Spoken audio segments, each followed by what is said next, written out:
we'll be blowing the horn to welcome the new moon, the new month, giving Most High all praises. Now, who's here this week that was not here last week? Okay, so we can add your name to the list. For praying things, and tomorrow to make sure you have a complete celebration. So, right. if you were not here last week, you're here this week. Please let us know what you will be contributing for the feast tomorrow. Okay. All right, Sister Javier, if you don't mind, you can they can notify you what they'll be bringing. Okay. So, let Sister Javier, let them know what you'll be contributing for the feast tomorrow. And that would be greatly appreciated. Are you putting the WhatsApp? Oh, last week? Yeah, somebody put it out on WhatsApp. Tomorrow? Yeah. Oh, you did? Okay. All right. For those of you that was not here and did not notify us prior, you can let us know. Come, Amaz. I want you up in the front. I can't see you too far back. You put it in the front? Right here. Right here? We got a special seat for you up front. All right. Come on down. A bus. What is it? Was he? He's one lawyer or is he one Shemaiah? I mean, he said Yehuda. I was he was one lawyer, then he was one Shemaiah. Hallelujah. Son of Israel. One Yahshua. I still have the scribe. Do that need to be turned in? Just take a you wrote it down on paper? Yes, on paper. Take a picture of it and send it to me. Yeah. So I have it. Okay. All right. So we have new moon tomorrow night. It's gonna be a great feast. I want to remind everybody about the Pentecost. It's gonna be held in Oswald Park. Does everybody know where Oswald Park is? What day is Pentecost? June 16th. Sunday, June 16th at Oswald Park. So let's make sure we keep that in mind. That's always a wonderful feast day. It's always a great experience. We do it outside, just as we read in Acts. And you never know, the Spirit might ascend on the brother, the cloven tongue, and minister the word of the Most High, Or maybe Kadash will do the class. Either one would be amazing. All right? Say the least. Right? Either one would be a gift from the Most High. Yeah. All right. So we're going to pick it up with Leviticus 27. Chapter 27, verse 1. Now everybody knows this is the last chapter, and I think I have the Leviticus test here already. So you'll be tested on your knowledge of Leviticus. All right. I think I have it right there. We'll go over it. We're just going to go over it, though. All right, Leviticus 27, verse 1. Leviticus 27 and 1. And the Most High spake unto Moses, saying, Speak unto the children of Israel, and say unto them, When a man shall make a singular vow, the person shall be for the Most High by thy estimation. And thy estimation shall be of the male from 20 years old, even unto 60 years old. Right. Even thy estimation shall be 50 shekels of silver after the shekel of the sanctuary. So what is the significance of being 20 to 60? You're able to go war ready. Right. War ready. Okay. That's the years that you go out to battle. Okay. Read on.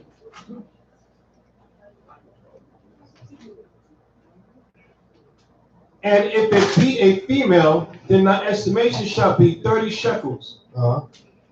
And if it be from 5 years old, even unto 20 years old, then thy estimation shall be the male 20 shekels, and for the female 10 shekels.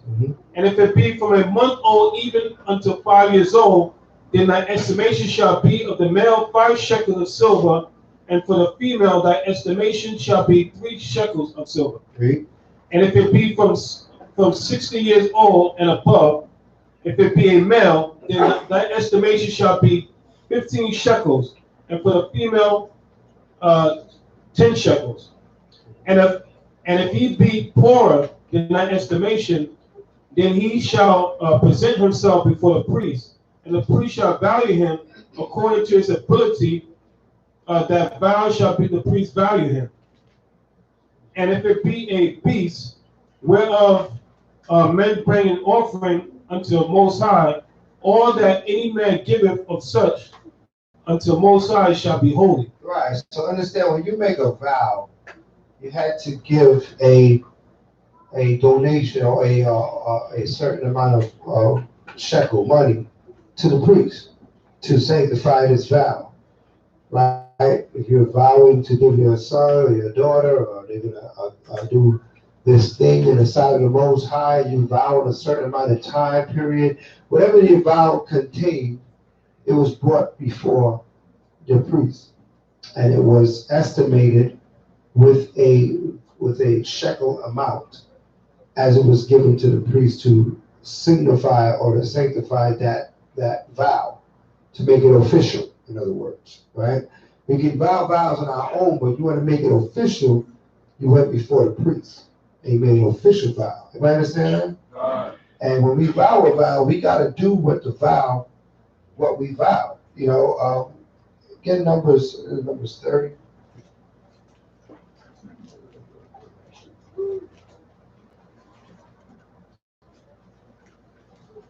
Yeah, Numbers 30, verse 1.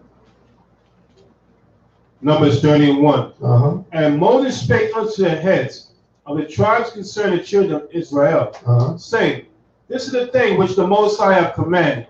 If a man vow a vow unto the Most High, or swear an oath to bind his soul with a bond. Right, to bind his soul with a bond, meaning that what it's like making a deal, it's a pact, it's a covenant. That your soul is binded with, meaning your life is binded with this vow. You cannot just decide, oh, I was just kidding, right? You're binding to this thing that you vowed to the Most High. Okay, read.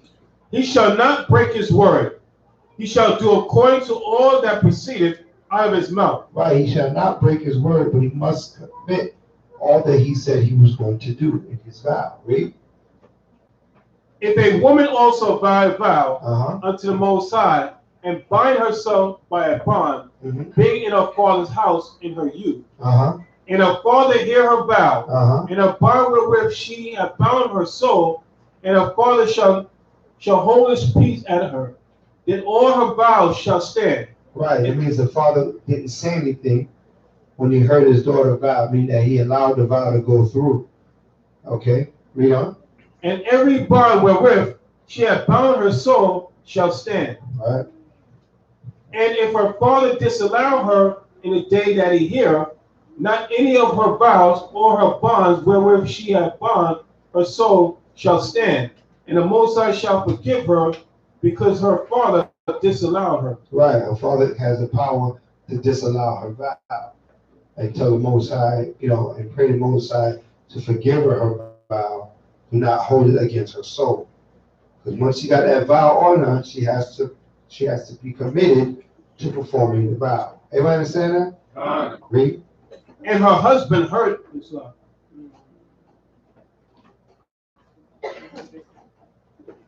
And if she had at all an husband, when she vowed, or uttered out of her lips, wherewith she bound her soul, and her husband heard it, and held his peace at her in the day that he heard it, then her vow shall stand, and the bonds wherewith she bound her soul shall stand.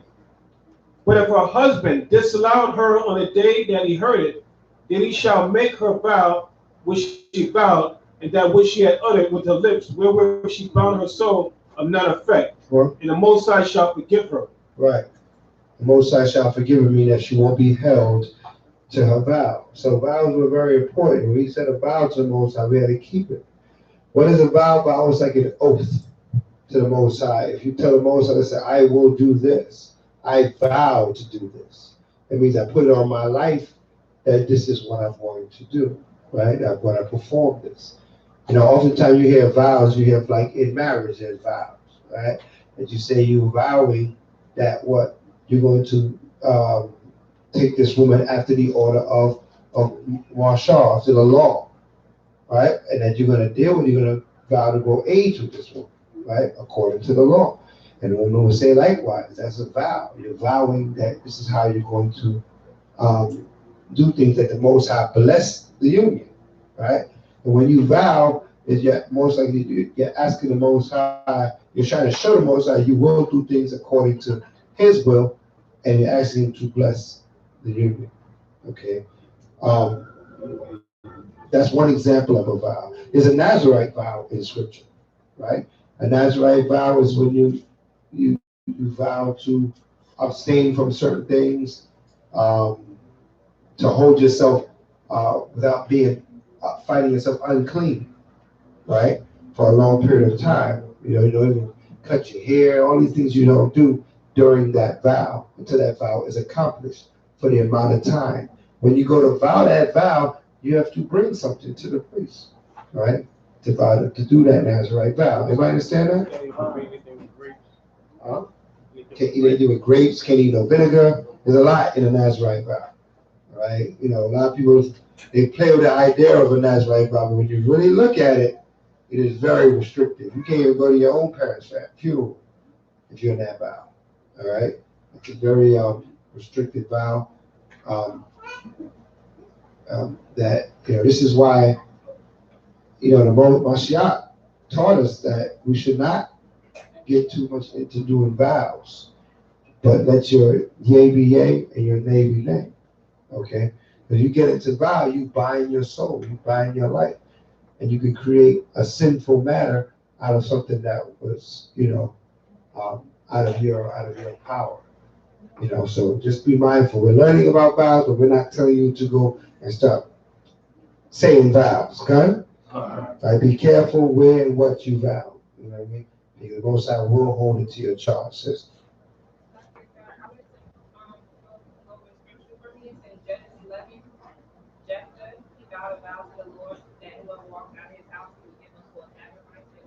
Yeah, his daughter, right? And then what he had to do?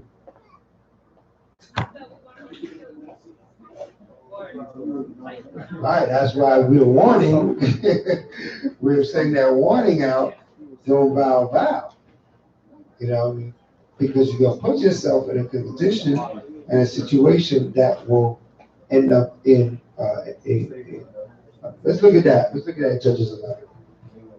I mean, a lot of times we read stories that gives an example, okay, of a situation that the Most High tells us to do. But if you go out and do something like that, you are held accountable. Yeah. So that's why we read the story to show you how it's important, okay, to make a vow that if you make a vow, you bind yourself to the Most High. Yeah. Okay, so if you make a vow and you have to carry out, you know, whether it is against you or for you, you have to do whatever you vow. That's why, like the minister pointed out, just let your yea be yea, just say yes or no. Mm-hmm. Huh. What's the punishment for breaking that? Look at Sirach 18:22. Look at this. Sirach.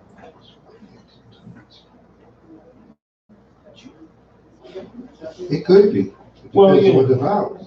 I mean, if you did like a transgression against the Most High, and he carry out something, you say, I vow that I won't do that again, and you do it again, you know, if it's a sin of death, you know, that could be, you know, but the situation like the sister brought up, that's a different type of vow. So the punishment could be anything. It could be varied between you and the Most High. So, In fact, give me Sirach. You should write 1822, but then give me Ecclesiastes 5 and 5.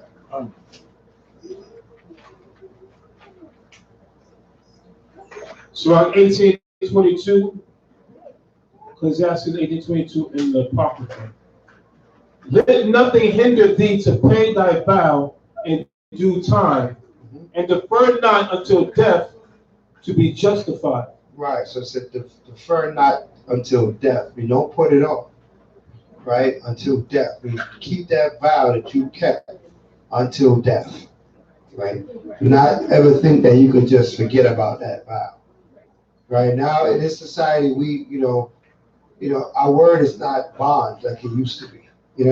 A man's word was something that was greatly adhered to, and a man would lose his life over his word. If he says this is what he's going to do, that's what he's going to do, and if nothing's going to hinder him from doing that. That was the spirit. That's the spirit of royalty. We vow before the Most High. We let nothing hinder us from that vow. Okay. Nothing. So, not a change of mind, a change of heart. It doesn't matter. We know we spoke it. This is what we're going to perform. Right? And we spoke it in the sight of the Most High. All right. Give me that 55 and 5. Ecclesiastes 5 and 5 in the Bible. It says, better is that thou shouldest not vow, right, than that thou shouldest vow and not pay. Right. So better that you should not vow than to vow and not pay. So what example do we have of that in scripture? You remember Ananias and his wife? Right? Ananias vowed to what? To do what everybody else was doing. What were they doing? Sell what? Their land and their houses, right? So, in fact, sell all that they have and bring the amount to the apostles. Right? Ananias thought he gonna be slick. He gonna sell all he got, but he gonna bring a certain amount to the apostles and hold back for a rainy day. What happened to Ananias and his wife? They were both put to death. Right? They created a situation where it was in their hand already. They didn't have to vow it.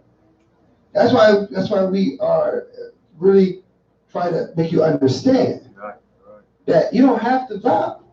But if you do vow, complete your vow. Complete your vow. Right? Because in the completing of your vow, there is great reward. But you don't have to vow. Okay. We said Judges 11?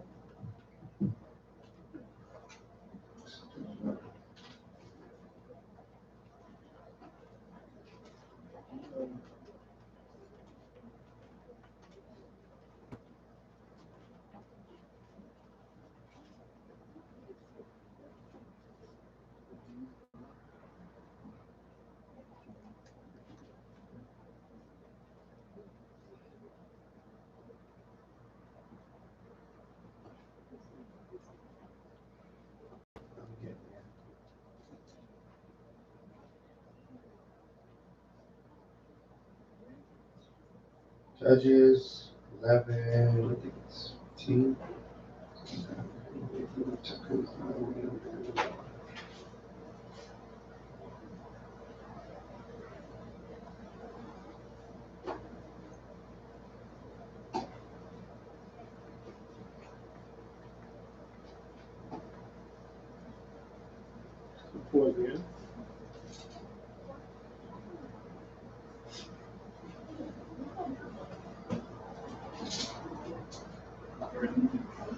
Third? 30. There it goes. Judges 11 verse 30. And Jephthah vowed a vow unto the Most High and said, if thou shalt without fail deliver the children of Ammon into mine hands, then it shall be that whatsoever cometh forth of the doors of my house to meet me, when I return in peace from the children of Ammon, shall surely be the Most High's. And I will offer it up for a burnt offering. Right, so yeah, everybody's like, oh, right. That's a vow that people do. I've heard people vow and say, man, Lord, if you just give me a car, I will not miss a Saturday service. I'm tired of this bus. And if you give me a car, Yahweh, I will make it to every Shabbat service. Ain't seen the person since. Right? Person disappeared. Right? They did not make it to another Shabbat service. They got a car though. I heard. I heard they got a car. He came to call you, during a break, show everybody. Oh, he showed the car. This is my new wheels. My Hot Wheels. You didn't see him next week after that, though. The Most High make it to life. You know what I mean? He make it to life quick. Right? So we got to make sure we be careful with that vow. So he said, if he get victory, he really wanted victory over Ammon. So he knows one way to get the Most High to hear your petition is to vow a vow, right? But you careful how you bind your oath and you bind yourself to this vow. So he said, Most High, if you give me something, I'm going to give you something. That's a vow. Okay, you give me a beautiful wife, and I value how that will be for the rest of my life, right? Never told you that, right? You don't know what beauty can be deceiving, right? Right? It can come with a price, right? She could be a beautiful wife. That used to be a. We live in a different area. Was you born a woman? You gotta ask that question, right? So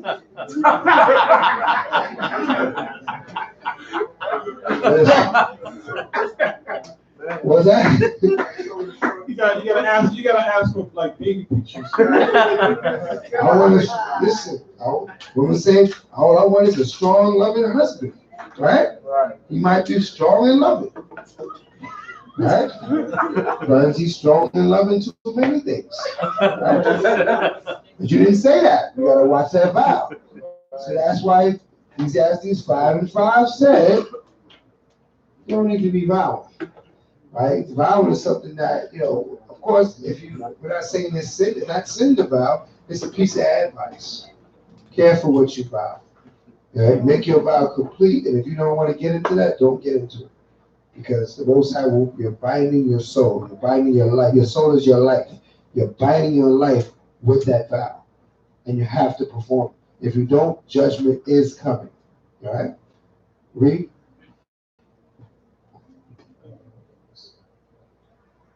$33. And he smote them from Aurora, even till thou come to Menith, even 20 cities, and unto the plain of vineyards, with a very great slaughter. Thus the children of Ammon were subdued before the children of Israel. All right, so Most High did his part, And Jephthah came to Mizpeh unto his house, and behold, his daughter came out to meet him with timbrels and with dances. She's happy, she's celebrating. My Abba, wind of war. Never know that she was a marked woman, right? And she was his only child. And she was his only child, just to add more to it. Right? Beside her, he had neither son nor daughter. That's it. His only child, only offspring.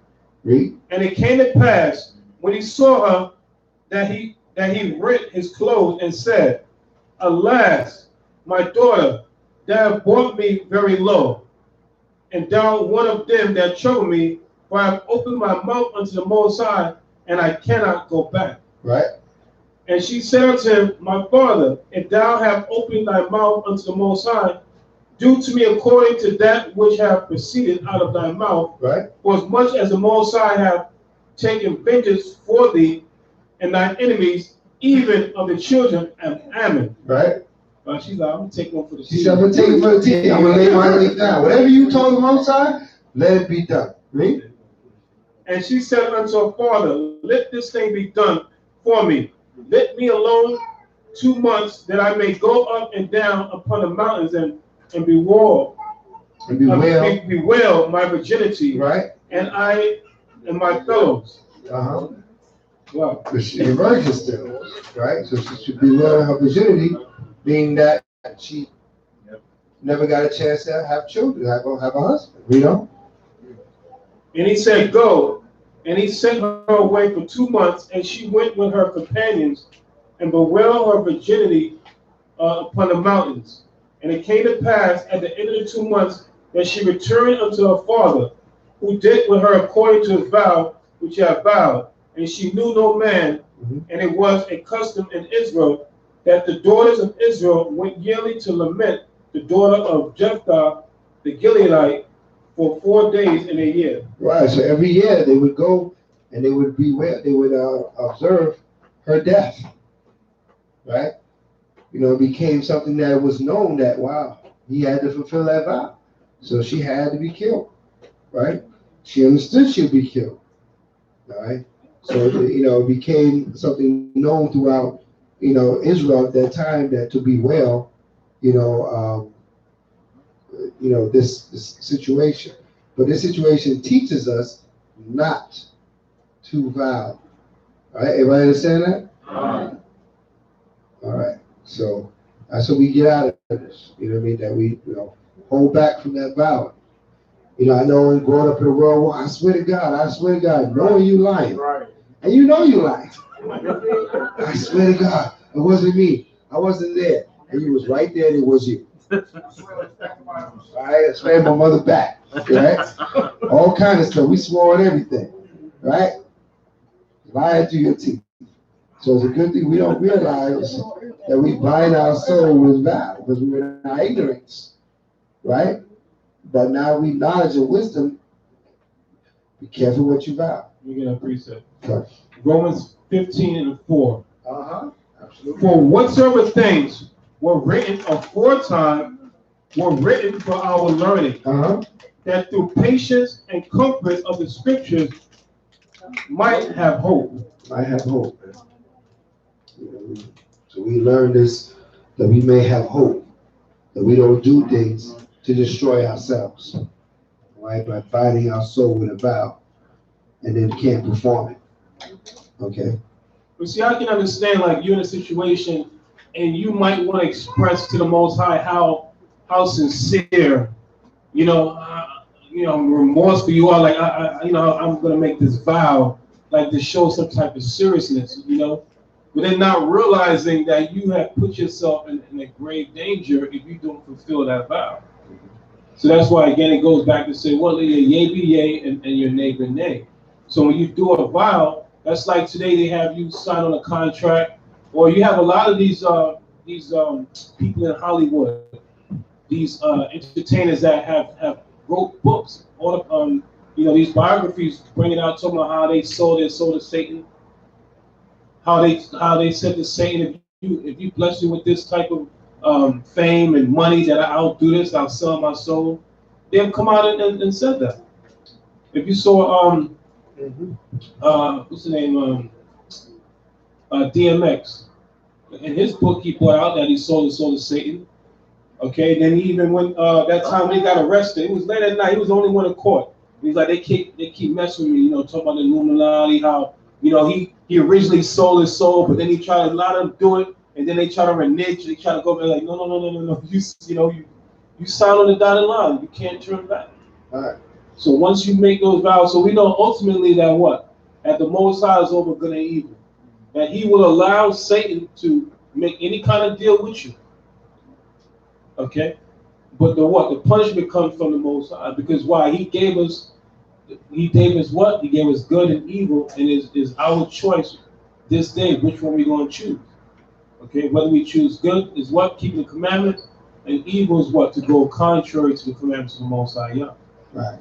So it's within us, but when we're going over early about the new covenant, okay, that what? It's going to be in our inward parts. Okay.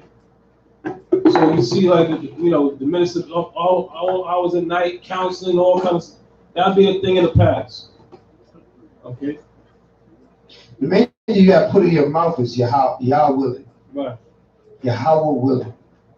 Put that in your speech. You will do this, Yahweh willing. Well, Most High willing. Right? If the Most High wills it, I will be there. If the Most High wills it, I'll be able to do this thing. So you give all obedience to the Most High. Of course, you do all you can do to perform it, but you give Yahweh the glory in performing that thing. If the Most High wills it, you know what I mean, we'll have a glorious feast here tomorrow night, if it be the will of the Most High God, right? I can't vow that we're going to have a great feast, right? Next thing you know, we come in, the lights is off, right? The door's locked, the bill is on fire. Then there won't be one. So we got to make sure that we understand not to play with the Most High like that. You know, we did that in the past. We did that in the world. We promise everything. Well, do you promise me? You ask people to, well, you got to promise me. Everybody asks you to promise you, don't promise them. Y'all will it, right? Y'all will, I will do that. You know, I on the flip side too, I do see a lot of people use that y'all wanting exceedingly. Like that's like, you know, they use it loosely. Right. You know what I'm saying? Because like they don't, if they don't fulfill something, they say, well, it was y'all's will that it didn't happen. When you didn't make the necessary effort to do what you say you was going to do. Mm-hmm. You understand? Because then it goes in the scriptures where it talks about your treasure. Okay, things that you deem important to you, you will make that extra effort to accomplish what you want to accomplish. Okay, of something else, you may not put as much energy. So you blame it on the moment. Well, it was y'all's willing that I didn't complete. Okay, but did you really execute? Did you go above and beyond to make sure, you know, you try to make this happen, or you put 10% effort? So you got to ask yourself. I mean, we're not here to prove, like, impress each other. Okay, because the Most High sees through all of that. Okay, so you're here to be, because Most High said he likes obedience more than sacrifice. So you know we say y'all willing, but don't use it as a I would say as a crutch. Okay, don't use it as a crutch to give it your fullest. If you know that you went 150%, okay, effort, then okay.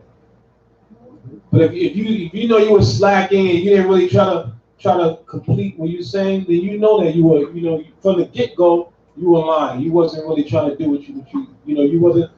You said yes, but it was really undecided. So we gotta be cautious about that too. Because the Most High example of that, what? That's the Revelations. Where the Most High talks about being what? Being lukewarm. Right? He said he would rather we be hot or cold. Because he said if you're lukewarm, what's going to happen? He's going to spew you out.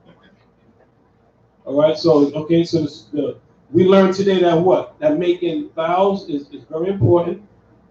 Okay? And don't put yourself in that bound with the Most High, because there could be, retribution for the Most High. We don't know. Ultimately, it could be death.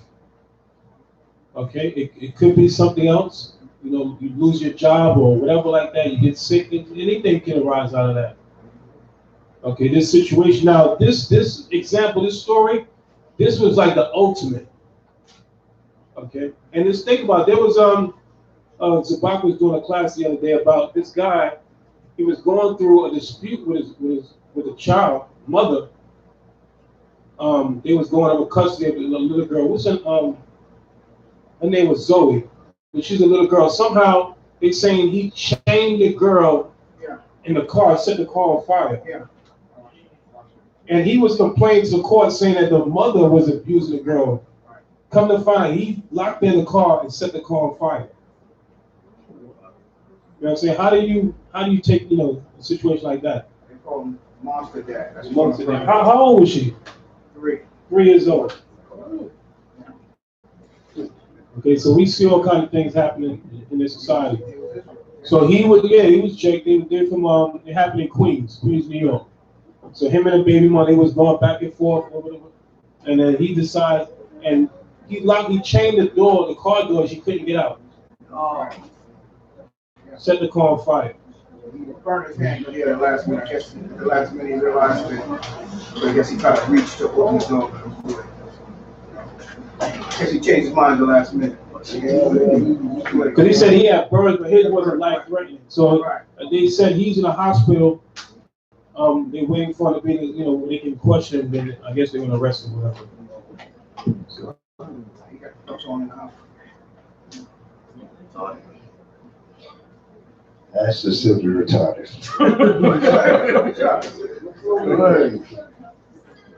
It's simply retarded. But I mean, we've seen everything in this. I mean, America has surpassed. If you take Sodom and Gomorrah, Egypt, Babylon, and put all those together, you still America still outdoes all those kingdoms wrapped up into one. Right. A wicked place. Okay.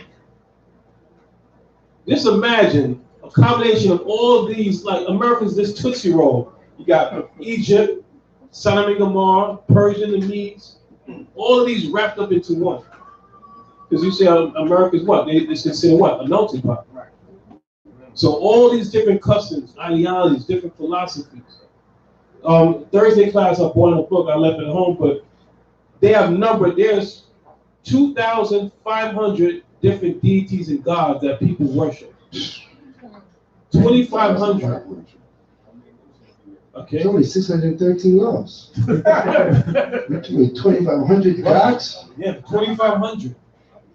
But the good thing is that we serve the true and living power. That's right. God of Abraham, Isaac, and Jacob, the only one. That's right. Okay, but just imagine 2,500, and Esau has collected all this data and put it in a book. 2,500 deities. Like a name them all. Okay, they got all of them listed.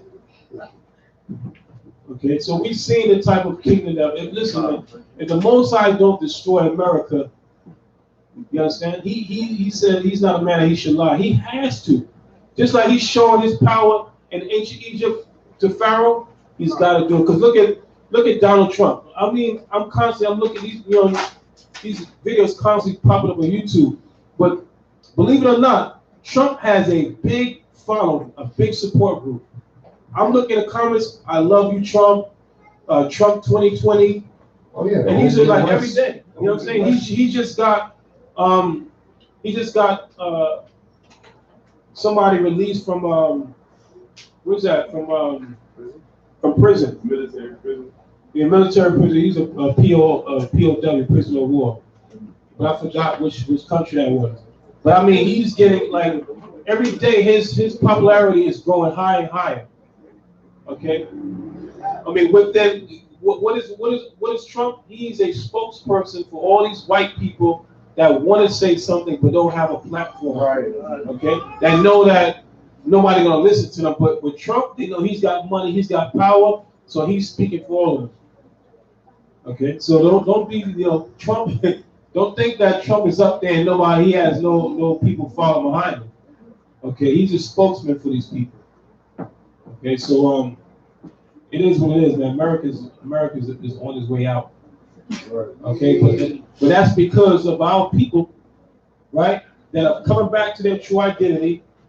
Okay, keep His laws, statutes, and commandments. Because every day that one of our people repent, come back to the law, statutes, and commandment, it cuts down the lifespan of America.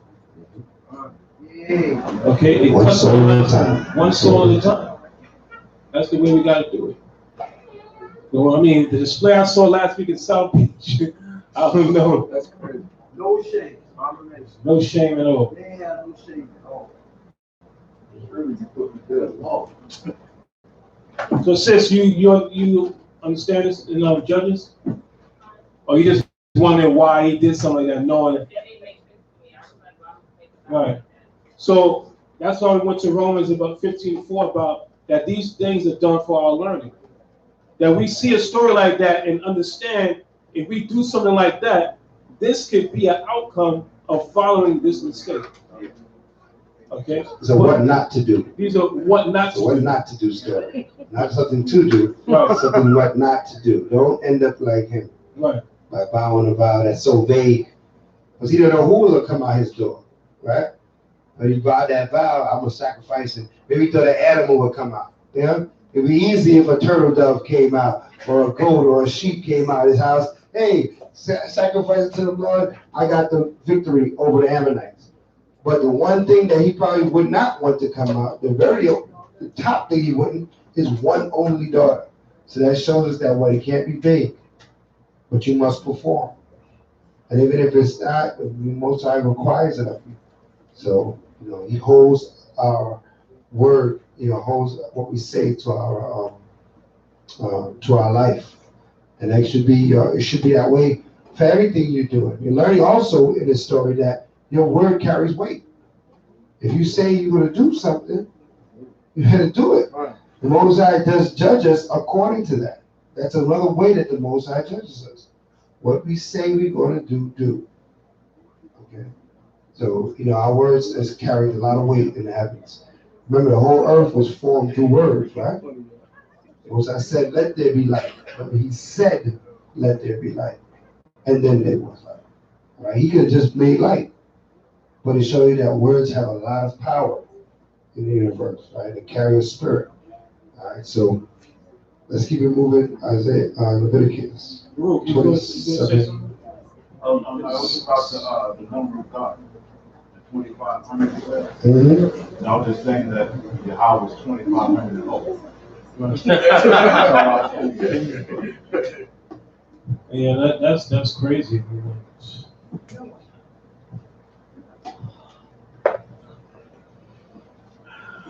Let's pick it up. Leviticus 27, verse 6. No, verse 8. Verse 8. Verse 8. Leviticus 27:8. But if he be poor than thy estimation, then he shall present himself before the priest, and the priest shall value him according to his ability. That bound shall the priest value him.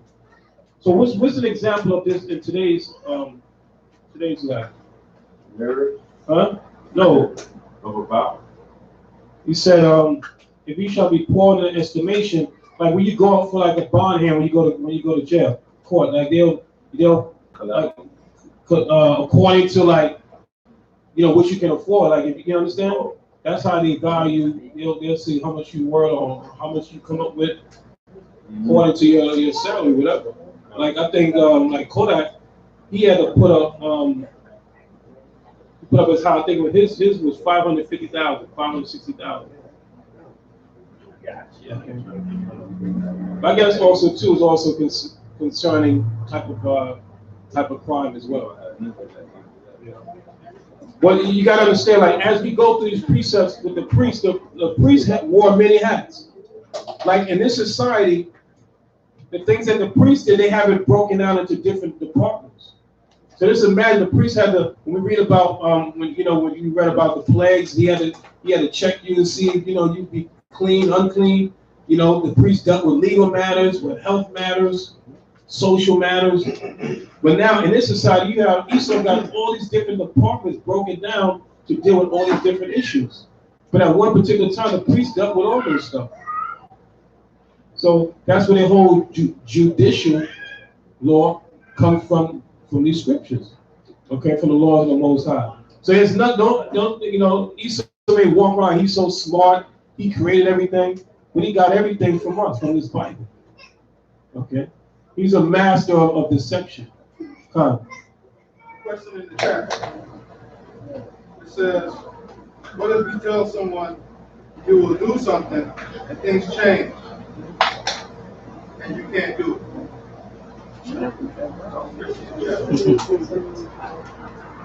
Well, you made a vow. What if you tell someone you will do something? Well, again, the main thing we're talking about What do you mean? making a Things vow. change? That's too vague. Things change. What thing changed? Your ability to do it, or your willingness to do it? Right. And then my car broke down, so No. I can't pick you up. That's something that's out of your ability. Right, yeah. See, he said things change. Well, what changed? Either your ability to do it, Or you or your doing willingness to do it. So, Right? The thing that changes your willingness, then you're not upholding your word. If your ability was taken away, well, that's out of your power. Right. That's why we say Most High willing. I mean, the ability is still there, right? That's what Most High willing means, right? To do, or do this or that. But if the ability is taken away, Yah may not want you to be picked up, right? So that has to be clarified on that question. Things is too big. Fire. the person stood up there, tell them, I mean, they gotta explain in detail what they're talking about. You could, put that comment up there. It was kind of vague. You see a post up there? Are you looking at the post? Look at the, no, it's on WhatsApp. It's on the website. On the website? Okay. Right there.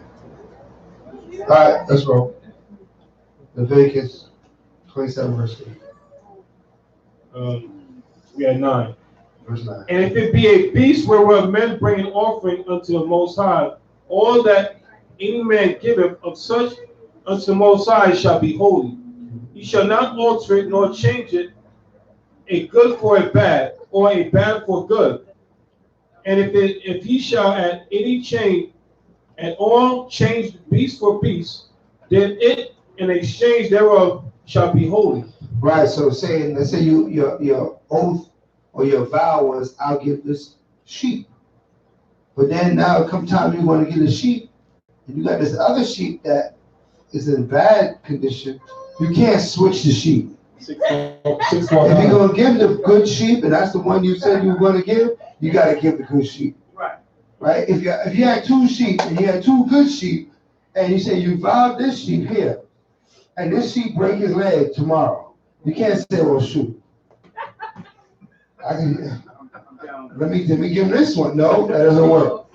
You gotta give him what you said. Everybody understand that? Can't switch it up because it's more convenient. All right. Most I know. Listen, that's how you know we Israelites. Because Most I wrote this word to our people. He made sure every angle that you would come with is covered. Right. Read on. Now you put a band-aid on land there. Hey, take this one. Yeah, take this one.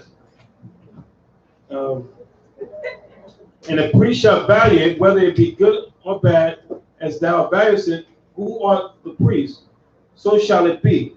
Right. But if he will at all redeem it, then he shall add a 5th part thereof unto thy estimation. Right. And when a man shall sanctify his house to be holy unto the Most High, then the priest shall estimate it, whether it be good or bad. As the priest shall estimate it, so shall it stand. And if he has sanctified it, and if he that sanctified it will redeem his house, then he shall add the 5th part of the money of that estimation unto it, and it shall be his. And if a man shall sanctify to the Most High some part of a field of his possession, then thy estimation shall be according to the seed thereof. An homer of barley seed shall be valued at 50 shekels of silver. Right. If he sanctify his field from the year of Jubilee, according to thy estimation, it shall stand. But if he shall sanctify his field after the Jubilee, then the priest shall reckon unto him the money according to the years that remain, even unto the year of the Jubilee, and it shall be abated from thy estimation. And if he that sanctify the field will in any wise redeem it, then he shall add the 5th part of the money of thy estimation unto it, and it shall be assured to him.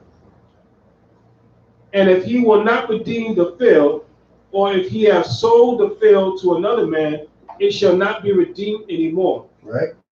But the field, when it goeth out in the Jubilee, shall be holy unto the Most High, as a field devoted. The possession thereof shall be the priest. And if a man sanctify unto the Most High a field which he hath bought, which is not of the fields of his possession, then the priest shall reckon unto him the worth of that estimation, even unto the year of the Jubilee, and he shall give that estimation in that day, as a holy thing unto the Most High. Right, so you can dedicate your field to the priest. If you want to get it back, you give the 5th part, which is, what's the 5th part? 20%, and you can get it back, right? But you dedicate it, but you got to pay the 5th part to get it back, to use it for your use. You can dedicate it, and they keep it. It'll be whatever grows in the field will be the priest. All right, you can dedicate a portion of your field to the priest. People did all these things to show the Most High, right, that they value the blessings of the Most High. And that they wanted to, encourage the Most High to continue to bless them. They would give You know, giving is a way to receive, right, from the Most High. Right? When you give, you put yourself in position to receive from the Most High. Everybody understand that? Right? Let's read. 24. In the year of the Jubilee, the field shall return unto him of whom it was bought. Right? Even to him to whom the possession of the land did belong. Right. So a possession is not a bought land. Possession is a land that was given to your forefathers.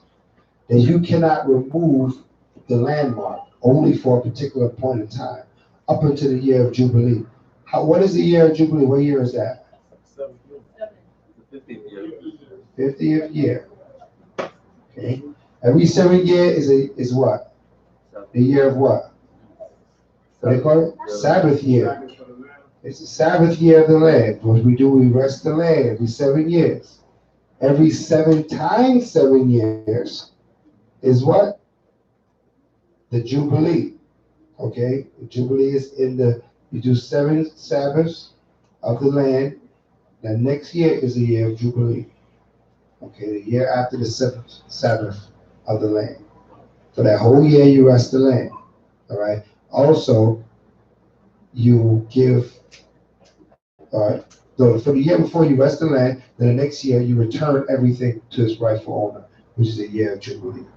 All right. Everything goes back to the rightful owner. Reset, in other words. After that year of Jubilee, everything resets. Everybody gets back to their own possession, the possession that the Most High gave us. Then you can now sell it again for a maximum of 49 years. That's the most you can sell it for, all right? Because then you got to get it back, all right? So this way it prevents us from what? From changing the borders that the Most High set up. He gave Judah a certain amount of land, Naphtali a certain amount of land, Asher. We can't change that with commerce. We don't have control over that. Everybody understand that? We can only control it for a certain amount of time, but then it has to go back. All right? That just shows the Most High, as a people, we understand that this is His earth. It's not our earth. Okay? The earth is His creation. And the year of Jubilee, that's how we commemorate the fact that the Most High creates all this stuff, and it belongs to Him. All right? So, let's read it. 25. And all thy estimation shall be according to the shekel of the sanctuary. 20 gerahs shall be the shekel. Only the firstling of the beast, which shall be the Most High's firstling, no man shall sanctify it. Whether it be ox or sheep, it is the Most High. And if it be of an unclean beast, then he shall redeem it according to thy estimation. Right. And shall add a fifth part of it thereto. Or if it be not redeemed, then it shall be sold according to thy estimation. So what does it mean if it be of an unclean beast? You should redeem it. What does that mean? What does it mean? Everybody thinking now. Did they put an unclean beast in the sanctuary? What would they be doing with an unclean beast in the sanctuary? Yeah, how was that? Like a donkey or a... Exactly, you got it. Like a donkey or a horse. It's an unclean beast, is it not? Yeah. You're not going to kill it. You're bringing it alive. And then you're going to redeem it alive. You're not going to sacrifice it, because you cannot sacrifice an unclean beast. Everybody understand that? So if you bring in the unclean beast, it's for another use. Maybe to ride it or whatever the case may be. You might have a couple of lions for security. Whatever you're doing, you get it back and then you go about. All right? Or a dog, whatever the case may be, right? But we're not we're not sacrificing unclean beasts at any time in the sanctuary or out of the sanctuary. Everybody understand that? All right. That's like a modern day porn shop. Gotta bring it to the priest. All right. He'll estimate. He'll let you know how much it is too. You might have thought that beast was worth it. His horse is easily 500 shekels. Certain priests might look at that horse and be like, that's about 200. That's about 200. I estimated at 200. You put 200. I'll say about 50.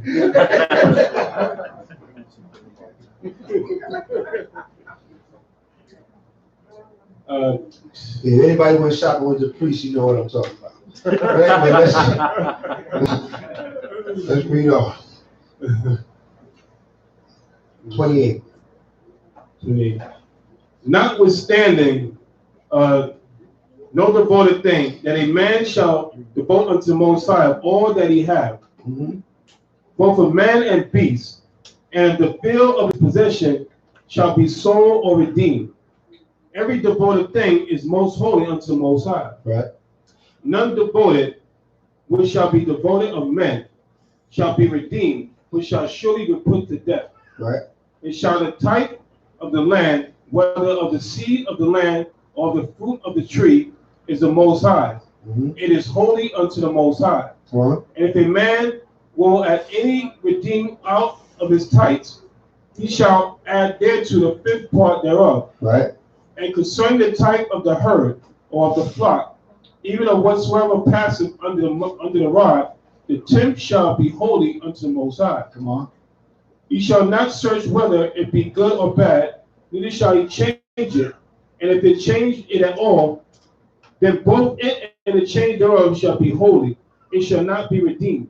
These are the commandments which Yahweh commanded Moses for the children of Israel in Mount Sinai. Right. So all these commandments went over concerning the offering, the sacrifices, the vows, the estimated devoted things given on to the priests, and some things were given and you redeem it back. When you redeem it back, you add 20% to it, and then you can have it back. But you still get the blessing of it being devoted. Okay. So I wanted to give something, I can't really give it. I can give it, but I can get it back, but I gotta add 20%, and priest will bless it, and we move on from there. So, this is part of our culture that we gave, towards the Most High. You know what I mean? A lot of what we did, even beyond the tithes, the 10%, we gave to the Most High. We gave. Our lives were full of giving, and why we gave is because we have gave value to the blessings of the Most High. We put an estimation, we put a monetary value on it, right? Not saying that's all that it's worth, but it is worth something, and we got to put money to it to make it, to establish its value and worth. You understand that? Now, for instance, you have a house, right? Your house, where you live, is very valuable to you because it's where you get out of the elements, right? Somebody can come and tell you your house is worth $100,000, but to you, it's worth more than that, right? So your estimation of what the monetary value of the home is not necessarily the value of the home to you. Everybody understand that? Because it may be worth a lot more than that to you, right? It might be, it might be passed through your house, your family. You might have sentimental value. You might have some other value. But if you dedicated that house to the priest, you'll bring it, he'll estimate it at 50 grand. You get 50 grand, right? Or you give him 50 grand for your house. And now your house is most sanctified, right? Or you got to add the 20%, 50 plus the 20%, right? Then your house is most sanctified. This is something that we did with the priest, okay? They say it was dedicated. All right, so I think that's the end of the portion. What do you got now? Acts 20 and 35.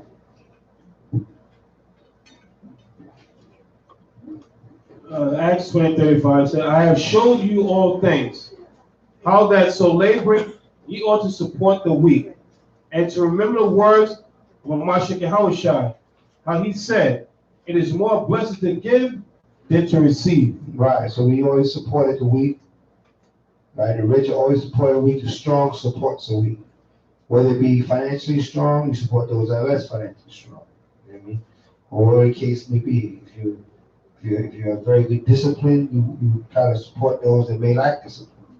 Right? Whatever you got strength you have to lend your brother or your sister, you lend it freely. Everybody understand that?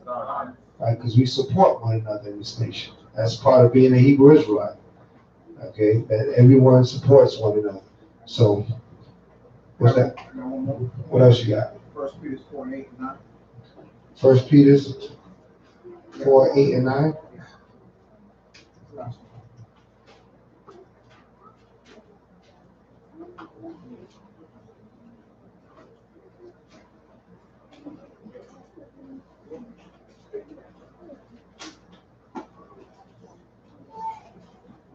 First Peter 4, verse 8.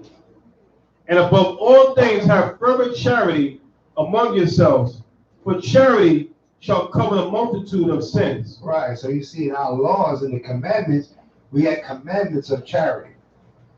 If you read in Peter's 4 and 8, it's talking about charity, but unless you knew the law, you wouldn't realize that we had commandment that made us be charitable. Right? The Most High, when we set forth our laws that govern our government, it was built off of charity, looking out for one another. The last 3 weeks, we've been going over so many laws that deal with charity. Okay, leaving back the gleanings, all these things was about charity, about looking out for one another. All right, read on. Use hospitality. Use hospitality one to another without grudging. Without grudging. Use hospitality without grudging. Meaning that you do something for somebody, you go hard, you go extra. You can't turn around and go, man, I did all that for that person.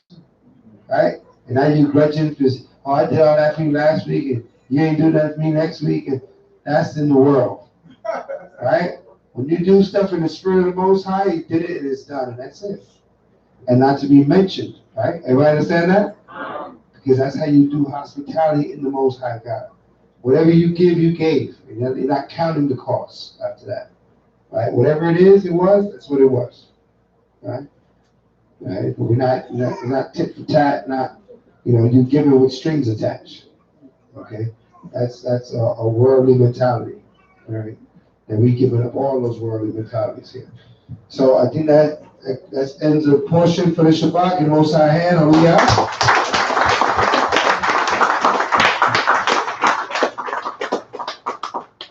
Went through a lot of laws, pertaining to dealing with interworkings of the nation, how we took care of each other, how we took care of the priests. And the office of the priest is a lot more than what they call priests today.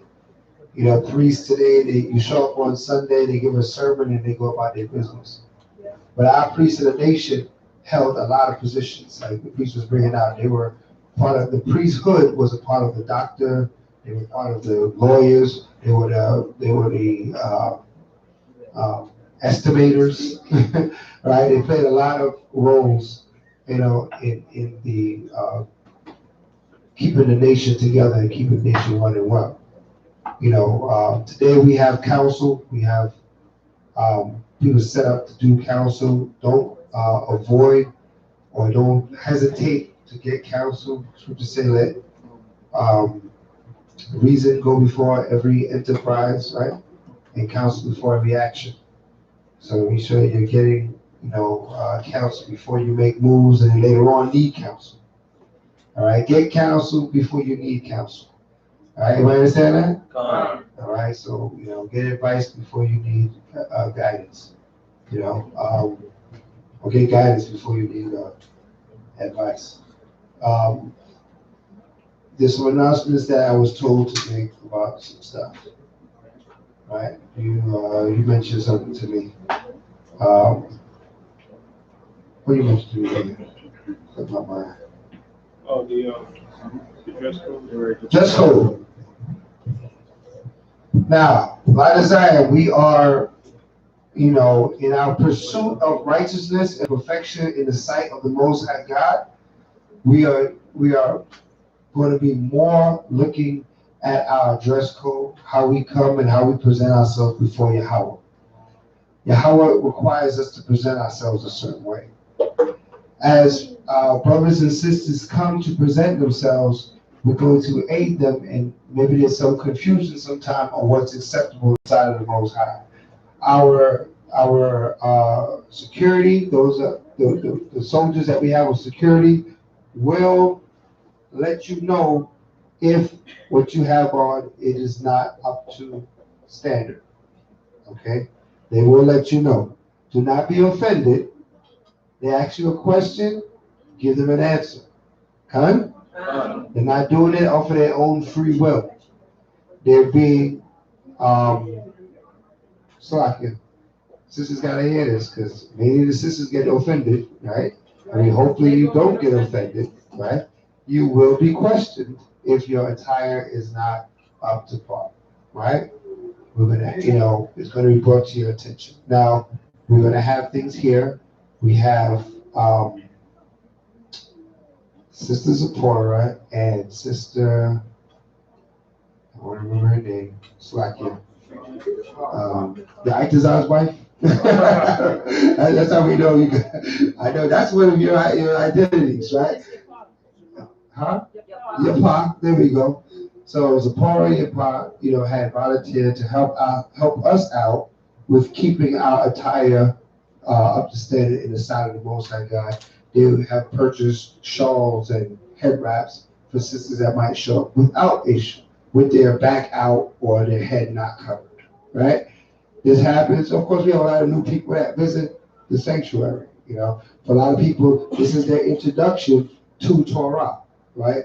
And for that, we're thankful to be that introduction, but we have to really show them this is exactly what is expected, right? In the way of keeping the commandments. So, if so that happens, those sisters, one or both of them, right, will help that sister out. Men that's on security will refer a daughter of Zion that comes in the door to those sisters if they're not dressed appropriately. You understand that? Is that a long explanation? All right. Just be the short one is if the brothers see you and you're not, they're gonna see you as a Zipporah or your pop. All right. Yeah. At least from my experience, I noticed there's a lot of people that bring a guest that's normally, so I guess the person and the guest will have to be addressed, correct? The guest will be addressed. And what about and the person who brought at a later date, but I'm talking about as for putting clothing on the person, Yeah, but we'll deal with that. But yes, I Okay, get what yeah. you're going, right? And I think in addressing the person, the guest, the person that brought him will be like, yeah, I should have told you. I mean, though we're pleased to get new guests, people will come visit us. But if you are here and you've been visiting, you here, you're part of the sanctuary. Advise your guests. Give them a heads up. What is appropriate and to come in the house of the Most High. Because a lot of people take that thing loosely when they say the Christian come as you are. Someone they belly out. I one time I saw a woman. She claimed she was a pastor on YouTube, and she got her breast hanging out. So these things are acceptable in a Christian church, but not with the Most High. That's right.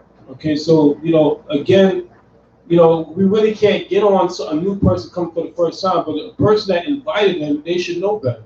right. Okay, you should know better. Also men.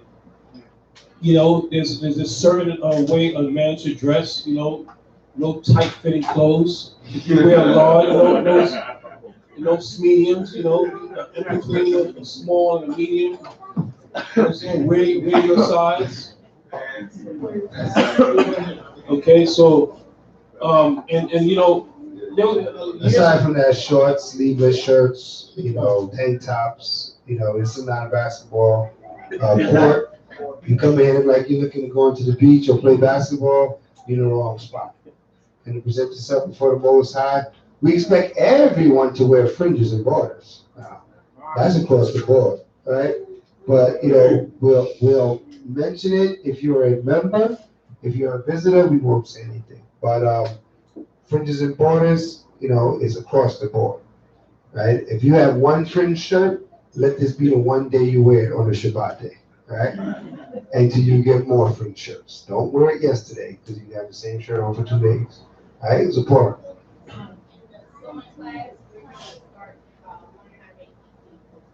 Make what? ZZs. All right, so absolutely. That helps. That helps. Right. Now, just to show, what does sister mean by ZZs? Anybody know what ZZs are? Who's wearing ZZs? Right. This is a demonstration. ZZs. Zits. Four, Right? four, not two. 4, not 2. You wear them. I got so many different type of fringes on. I know that I'm on the same man. Right. You wear them 4 quarters, or you have full fringe. This is a full fringe, right? These we call 4 quarters. All right. Either one is acceptable. It all represents the same thing: the law, statutes, commandments of the Most High God. Right. It is a part of our attire. We do sell receipts here in the case, in the front. So, you know, we can have more orders coming in. And, you know, if you need, just let us know. I mean, but also back to the, you know, the women's attire. I know for some women it's a transition, you know, coming to Israel, you know, attire. You know, just wearing, you know, you just can't, well, just wearing a dress or a skirt is not enough. It has to be having length on it. Okay, don't try to like bring a mini skirt and you wanna put fringes and boards of glue on it. Okay, so that's like where Amalek said they got kosher pork. So hung it upside down and kill it. You know, they eat it's kosher pork. So you know, the dress and skirt has to be of a length, respectable length. Okay, so these are things we're working on. Right. No cleavage. And then we understand that a brother sister might be in a financial situation where they might not be able to, you know, afford certain clothing, but you know, bring it to our attention. Okay, because the sisters, you know, people are bringing in donations. We're gonna have, you know, have the clothes drive soon. You know, we want to talk about that in the council. When we're gonna do that? I think we said we do it once a month, but we start to collect stuff. The sister Hanukkah is bringing some stuff in, and I have it in storage. So whatever day, I don't know, we're gonna go to the Shabbat, like hand out. Yeah. So, and then what we'll do, the stuff that we bring in, I think what we'll do, we'll let those that's in here first that are in need, we'll let them have first dibs on it. If anybody wanna, you know, second that, you know, that motion. We'll let those that are needy within LOC have first dibs on, you know, stuff that is brought in here, and then whatever we have left, we'll hand it out to the community. How's that sound? Wow. You have a question, sis?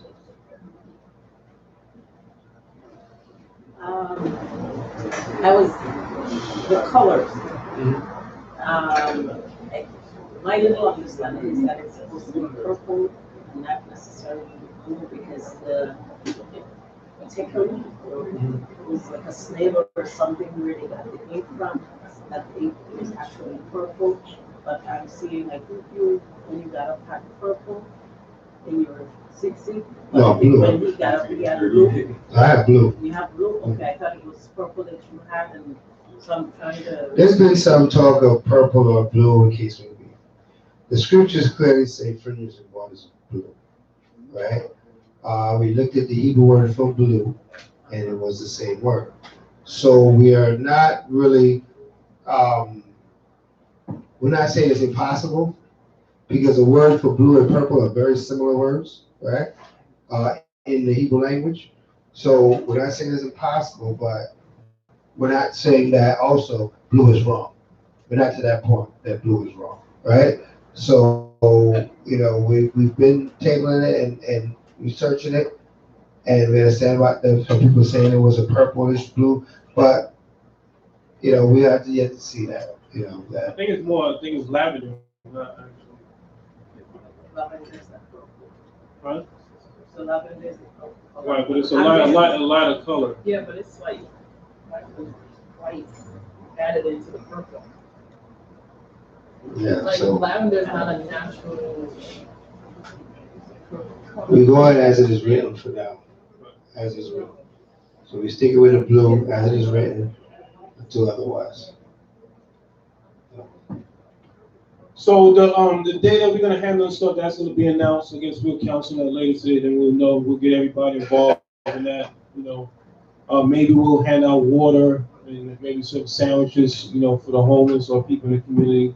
At the same time, we're giving out the stuff that we have here, because we have like clothes, shoes, hygiene, stuff, toothpaste, all kinds of stuff that we're getting in, and we'll be able to hand all that stuff out, in the community. So you have stuff like that. We now, one of the things I did this week, we have actually a storage space across the street at the U-Haul location. So a lot of stuff that you notice that was here, we have in storage. So we want to keep it recycling. As we get stuff, we hand it out, then we keep the space. So we have everything, piled up here. So that was one of the things that we did this week. So this is the general council. So anybody out there that has any suggestions or any insight, things that need to be said, this is time to bring it out. Subscribe to the new Light of Zion page. Subscribe to the new Light of Zion page. Okay, we have a Light of Zion Treasure Coast. All right. We established Light of Zion up in the Treasure Coast, Fort Pierce, different areas up towards that way, Port St. Lucie, and we have brothers that's been going up. We have Brother Tazaka is in that area, and stand up, Tazaka. All right, hallelujah. The Most High is using the brother to expand Light of Zion to that area. The Most High hand.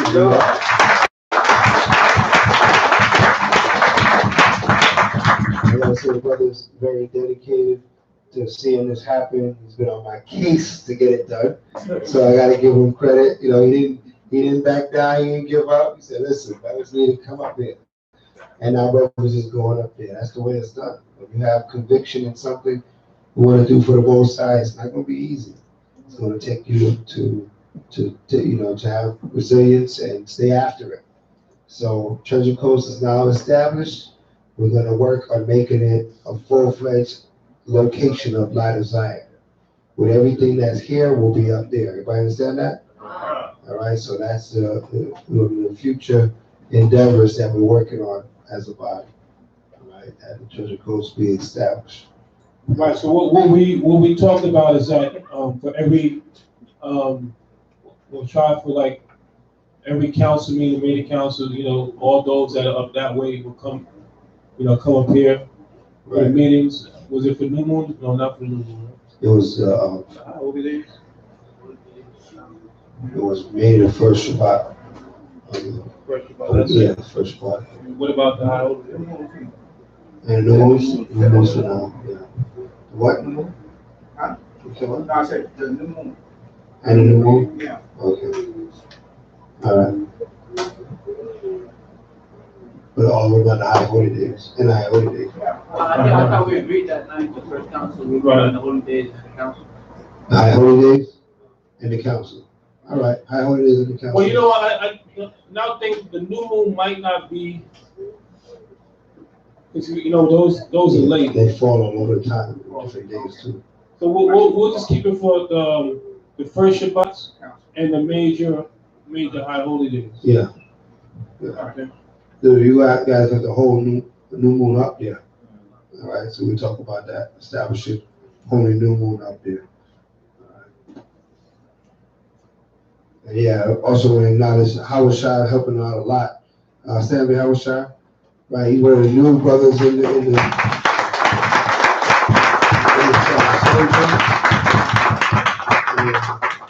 he hit the ground running, you know what I mean? So he's been doing a lot of work to get that established as well. So definitely want to acknowledge the brother, right? So yeah, that's how it grows. That's how this how the word expands and the knowledge grows because the need is out there. People need a place to come in and to gather before the Most High God in that area. So we're on it. As far as we know, I don't think there's no school up there. So, Light of Zion will be again, hitting uncharted territories, you know. That's what we do, you know. Malachi. On the chat, it says somebody would like to attend and they would like to know the information. For Vero Beach? No, here. For here? Oh, 2937 West Broad Boulevard, right in there. You know what I mean? Huh? Phone number? Put my number. Huh? Put my number in there. All right, put that Kadash number.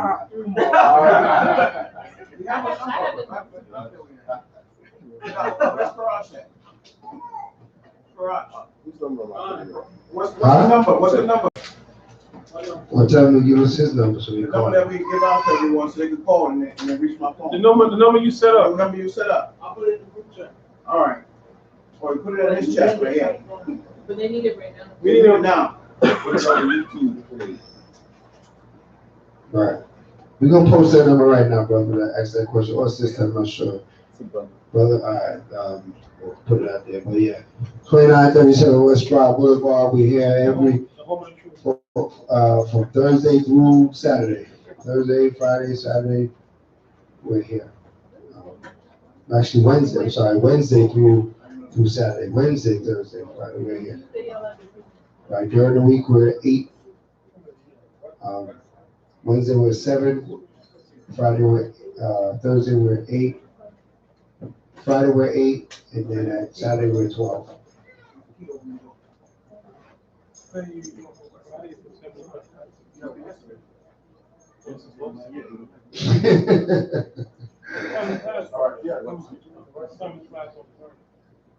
it 8 to 10 or 7 to 9? 7 to 9.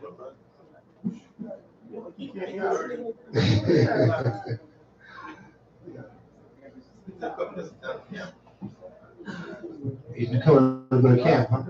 Yeah, we gonna, that's gonna come out in the council today. All right, so what else have we got? Oh, tabernacles. All right, there was some information, I have you. You had some information about the tents, for tabernacles. Just enlighten us. They're having their hayride weekend, that weekend of the 18th. So we're probably gonna need to leave the park on the 18th. So the 13th to the 18th. So we'll be in there from the 13th to the From 18th. Sunday to Friday.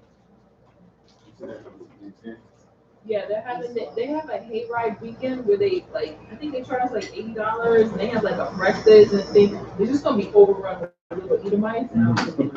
Yeah, they pay the park. Yeah, it's every year and it's free weekend, so we always miss it before they come. Yeah. But we're, I don't want to eat my trip. I don't want to sit back. You guys are so racist, man. I don't know about you. Short opinions, I don't know about you guys. I don't know about you guys. All right, so from the 13th to 18th, right, we're going to be in Wyatt Waters Park. Wyatt Waters Park from the 13th to the 18th. Please reserve your tent early.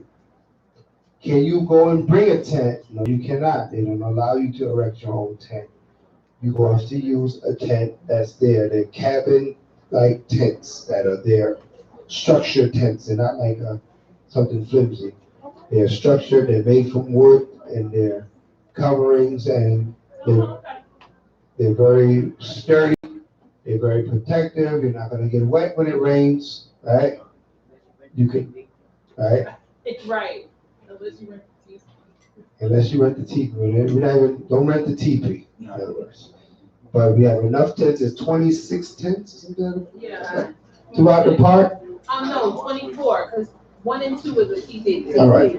Don't rent 1 or 2, which are teepees. Rent the other 24 tents in the park.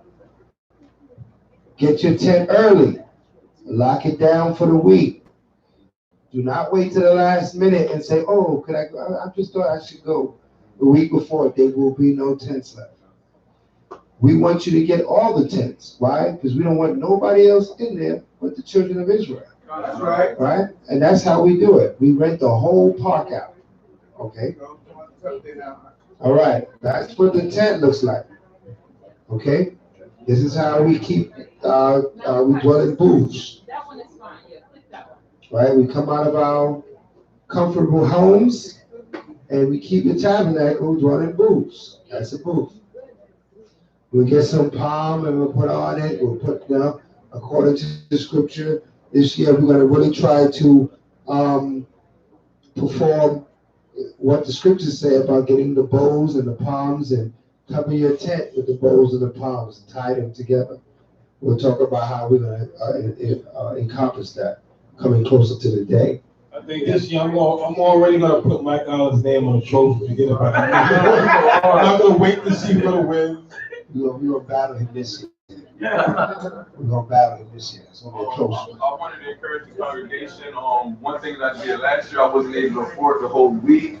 So me and others, we got together and put our money together, so we was able to share because they wasn't able to set a whole week and I wasn't. So if you're not able to even come for the whole week, come together with someone and you're able to share that price. Absolutely. It works out to be, I believe, 25 hours a day? 35. 35 hours a day? Right? Okay. And the $50 deposit. And the $50 deposit for the whole week, right? So, You get that 50 back? yeah. You get the 50 back as long as you don't mess up the tent. Okay. Yeah, they'll come and inspect the tent and let you know. Don't jack the tent. Inspect the tent. All right, so 30 hours a day. It's from the 13th to the 18th. Somebody do the math for me. So we can put figures out that anybody can use. From the 13th to the 18th at 30 hours a day. $35 a day.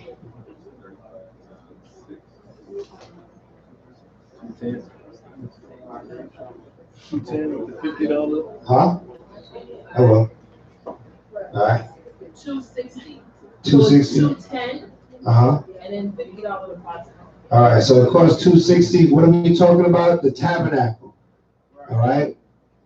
The tabernacle, October the 13th to October the 18th. We will be in the park, Quiet Waters Park, right? We'll be dwelling in booths for the whole week. We will dwell together, we'll eat together, we'll relax. Those that have been there for the last few years, we know it's a beautiful experience, correct? So take advantage of it. Like the brother brought out, if you don't think you need a whole tent for yourself, because a tent can comfortably sleep 4, 3 or 4? 3. Well, 4 of him, 3 of you. Right? Nevertheless, it can tent about 3 or 4 comfortably sleep 3 or 4 people in a tent. Okay, so keep that in mind. Right, so you might want to join with somebody. If it's just you and somebody else. You want to join with somebody? Yo, did I join up? Yo, I'll pay together. It makes it cheaper. All right, $260 for the week. 50 of the 260 is gonna come back to you at the end of the week. That's just your deposit, the $50. All right, we'll work out a food situation. I'm not sure what you told me the food. What do we tell? People bring their food. Bring your food. Bring food. 3 times a day. 3 times a day, if you're out there all day, we attempt to do some collective eating during that week where everybody will donate and we'll collectively eat. We have to set that schedule up. I don't know what the schedule will be. We need to do it according to the written schedule. So we'll write a schedule and then we'll talk about that in the next coming weeks. All right? Right, so we have a Shem Shemoy night, we have a Yashpa night, and we have the pork. She goes in when we go out there. So we know, Sister Wendy not here right now, but definitely a big contributor to the collective eating nights. So, or meals, I should say. So we're gonna have that scheduled out, and you're gonna know, and we'll let you know what we'd like people to contribute on those days.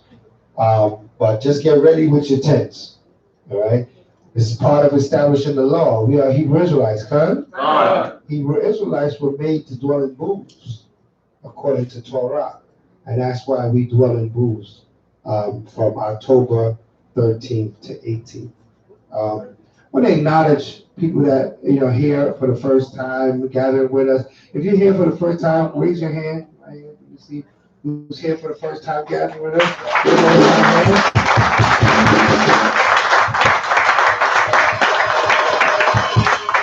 All praises to the Most High that has brought you through our gates. We are thankful for you to come and visiting with us, and we hope to see you again, and many more times after.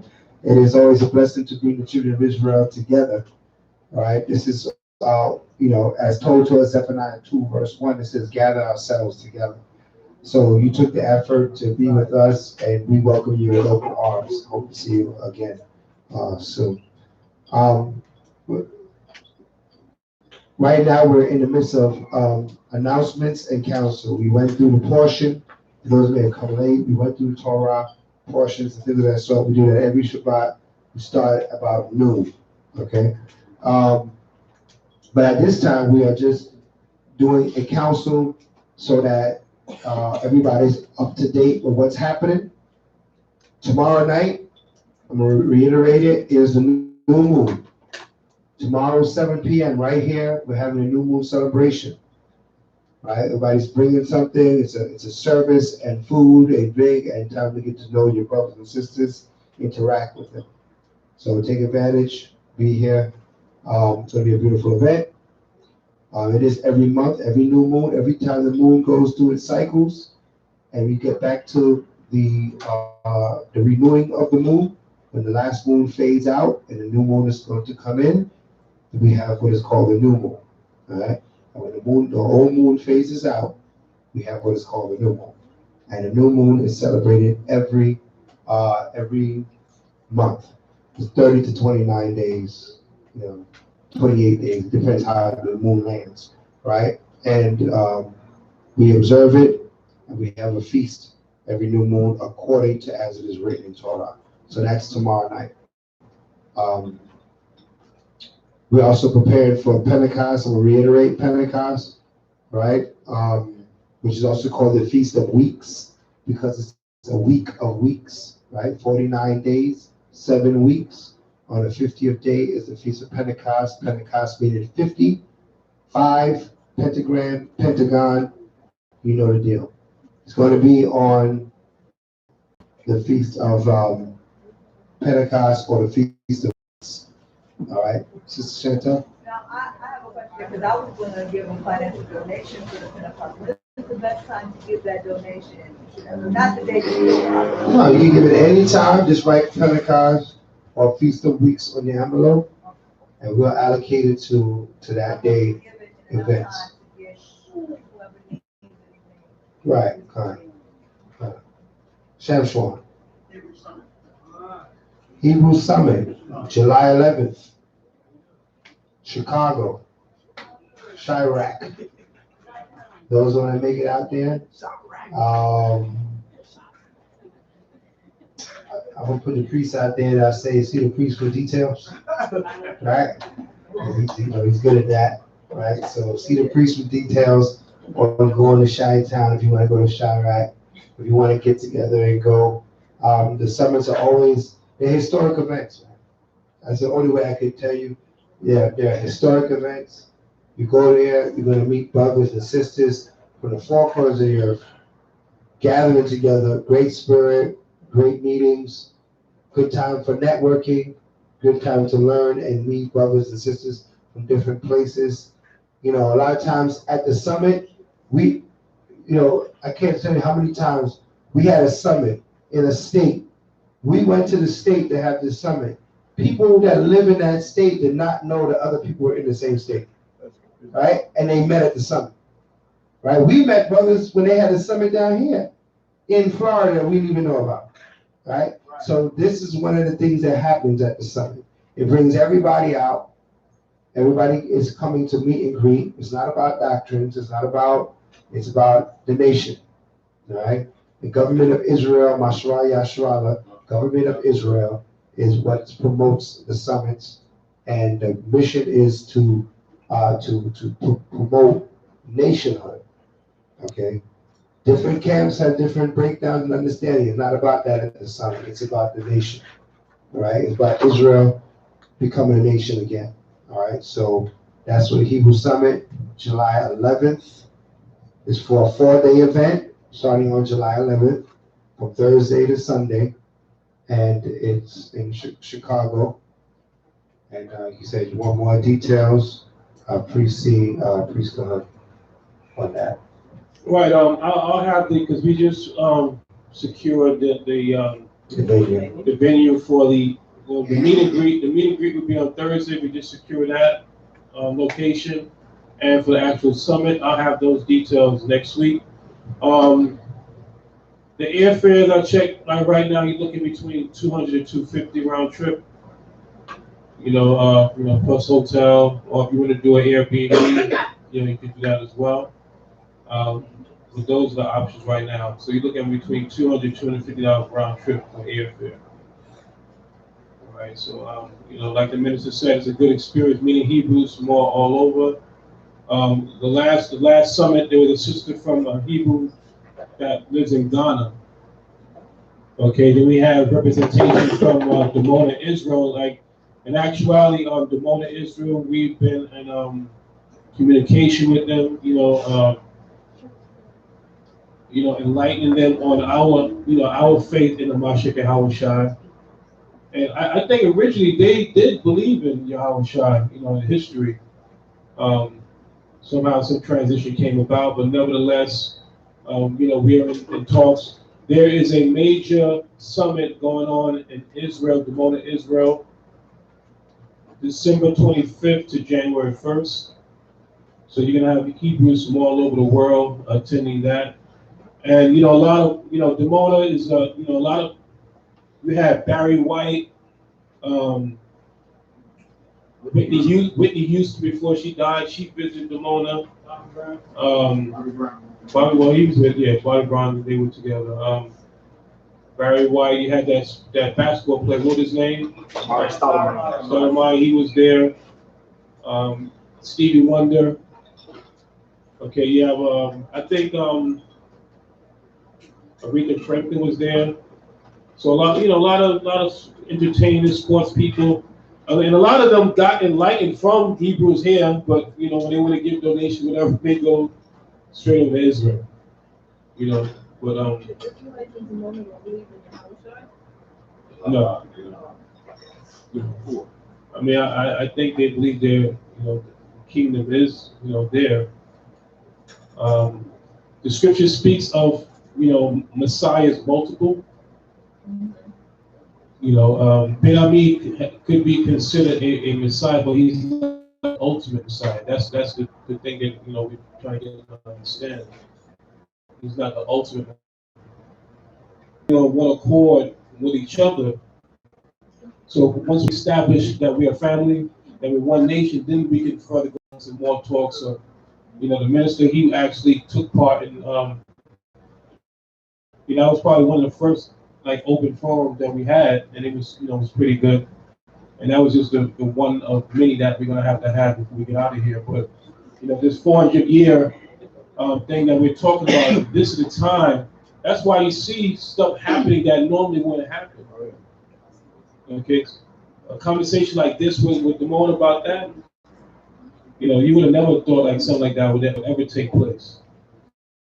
But because we're so close to being getting salvation, these things have to occur. That these talks have to happen until this kind of destruction comes in. So that's another event. That there's also another event in Chicago. In California that the brothers are having. It's June 27th to 29th or 30th, something like that.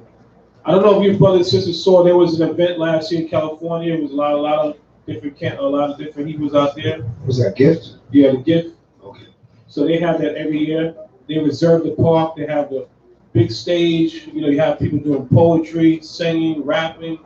They have different different booths open. You know, the Hebrew apparel, all kind of stuff that is, you know, selling at the event. And there's a lot of Hebrews out there because you understand there's a lot of Hebrews on the West Coast as well. That, you know, maybe they don't make it on this side. So if you want to see Hebrews from the West Coast, you know, that would be another event. If you can't make Chicago, you know, July, this one is in June. So that's another event that you may want to make. You know, the main thing is just, you know, Scripture says, man that traveled abroad gathered much wisdom. You know, traveling around the world, meeting different Hebrews. It's a beautiful experience. Okay, you know, to learn other Hebrews in different countries, different states. You know, it's always a beautiful thing. So, any other comments? Any other suggestions? Now, this is major council, so you have something to share. This is the time to share it. You know, we like to hear about it from up here instead of later on in the back lingering. Yeah, my brothers don't do this, right? Right? The brothers is listening. You know what I mean? So this is the time you got our attention. You mentioned the storage unit. We opened up a storage unit across the street. That's why you see the front is a lot clearer than it has been in the past. We're going to be using that to keep the front clear.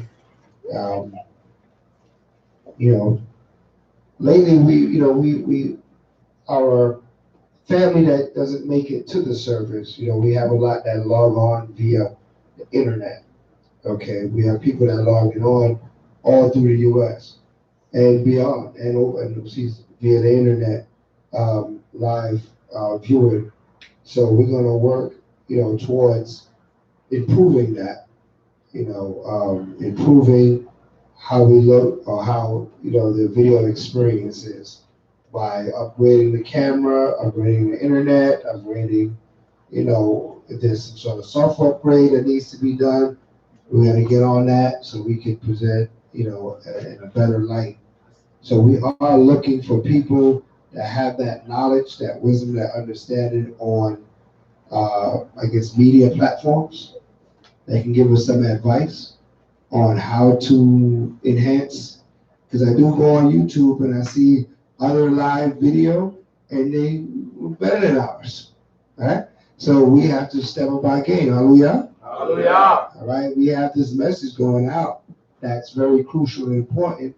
Sometimes it's a package that needs to be, you know, enhanced so that the message can be better delivered. So anybody has knowledge on these things, we need your help. I just want to reiterate that importance of praise was not just time to leave, but to send up their praise to the Most High. Right. So, you know, at the end of this, we set up the prayer towards Jerusalem, and then we praise. And as it is written, as a nation, we're to praise the Most High. Come. Right? His name is, he's worthy of his praise. Right? When it comes to praise, we have a few songs that we sing. By all means, we could use some more songs. Right? Those that are musically talented and inclined with song, by all means, share those songs with us, or write them down, or the case would be, we'll incorporate them in the praise. Right? This is a collective that we're in. This is a nation. It's not a religion where you're just waiting for things to happen.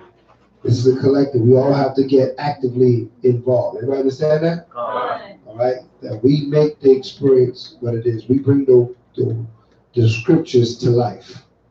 Okay? As we manifest what's written. All right? So it's written that we ought to praise the Most High in the congregation of the saints. And all I see is saints in here. So the praise should be going up tremendously. Cut? Anything else? Right. If you felt like you want to do like a solo in between, you know, we could do that as well. Right. Everybody can sing.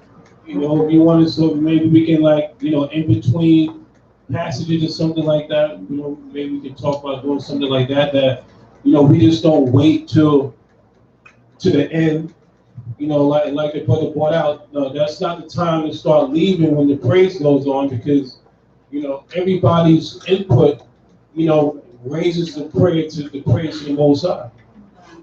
Okay, so we're waiting for this seventh day to thank the Most High for setting this day aside, for preserving us through the week, by letting no weapon formed against us prosper. So it's only right that we give him his praise on this day. That's not a time for you, when the praise comes on, then you're leaving. Okay, this is a group effort. Okay, so, you know, that's important. So again, if you feel like you want to do a solo thing, maybe we can incorporate it in between, you know, passages, whatever like that. But as far as the group praise, you know, that's always encouraged. What you got, Malcolm? Say something, Mark? Or you just scroll your hair? There was a question on here that says, are none of key people our people? Are what? Anunnaki. You need to start smoking weed. Who? Our people, Anunnaki people. Yeah. Anunnaki? Anunnaki. I don't know. I don't know who those people are. I have to do some research. So, you know, we'll do some research and get back to you. I don't know. Well, you know, there's a lot of, you know, so-called African tribes. I mean, there was a brother put up a video. He says he's from the Congo. You got Ashanti, Igbo tribe. That these are actual Hebrews in Africa that know they're Hebrew Israelites, keeping the commandments, keeping Torah. They know that they're Hebrew Israelites. So I know at one time, you know, time passed. You know, we coming up from one West, we was taught that everybody in Africa was Hamite. That's not true.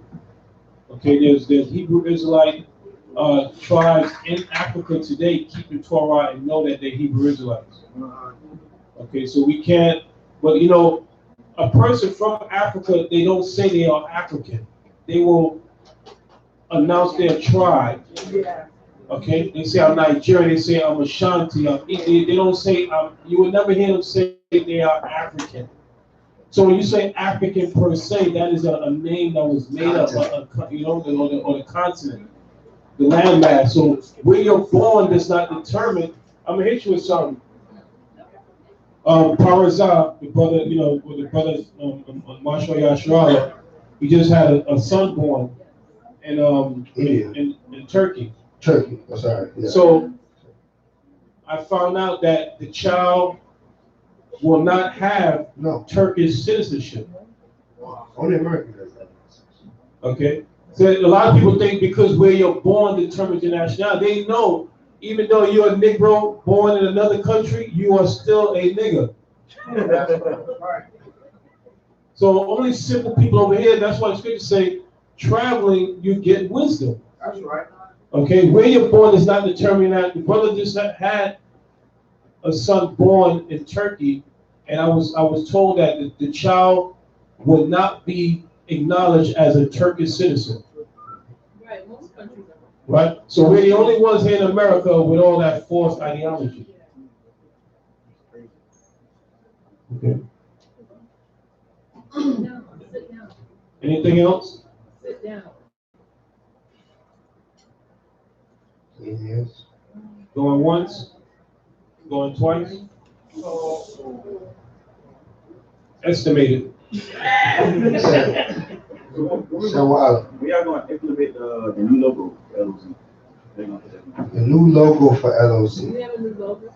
We do have a new logo. Or we have another logo, I should say. Right? We have two logos to the school now. I don't have, where is it here? You might have noticed it on the back of my vehicle, right? All right, but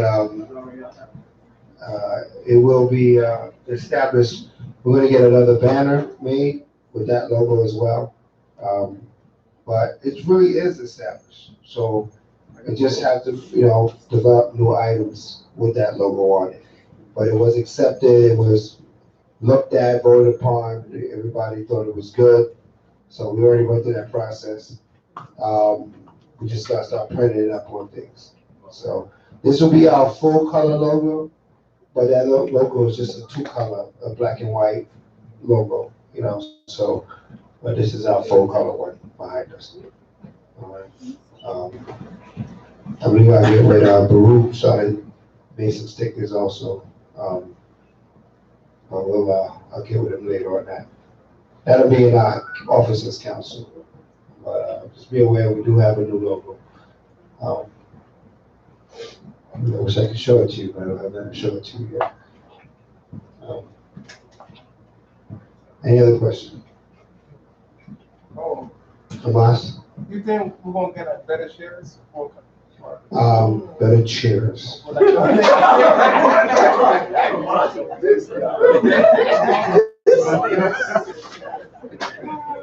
I don't think so. If you get a better chair, you'll be sleeping on it. I brought you all the way to the front for that. Go back, go to the back. No wonder you were hesitating with that. You gotta let them know. For years, we had metal chairs. For years. And these brothers, dedicated brothers and sisters, sat on the metal chairs for these same 3-4 hours. And they was feeling it. They were kind of twisted a little bit. You know, they were kind of like this and like that. So we like, please, I gotta get some chairs because you see what they doing out there, right? So Most High blessed us, went up to West Palm Beach and got all these chairs one shot. Right? Listen, I'm coming up one West. We had chairs in one West. You know the chairs you have in elementary school? With the armrest? Okay. Those are chairs I came up with. So this is definitely an upgrade. If you want anything more, you got to go to Creflo Dollar, TJ. You got very comfortable chairs. Right? Oh yeah, you be laid back. You got a recliner. We had some lush chairs. Yeah, because we was renting from a church. You know, the Christian church got money like that. We ain't got it. So, plush chairs. You know what I mean? But they weren't ours. We were pretending like they were ours. All right, so these are our chairs. Nobody can take these chairs from us. All right, these paid for. All right, so but you know, we are talking about expansion. We're going to be counseling on it later on. What we can do to expand the space, things of that sort, to get everybody comfortably seated. But if you're wanting to donate some new plus chairs, go right ahead. Okay, that's well. You should get them all refabricated. You know what I'm saying? Padding and we'll talk about it now. Okay. All right, thanks. I know your chair still has padding on it because it hasn't been sat on too long.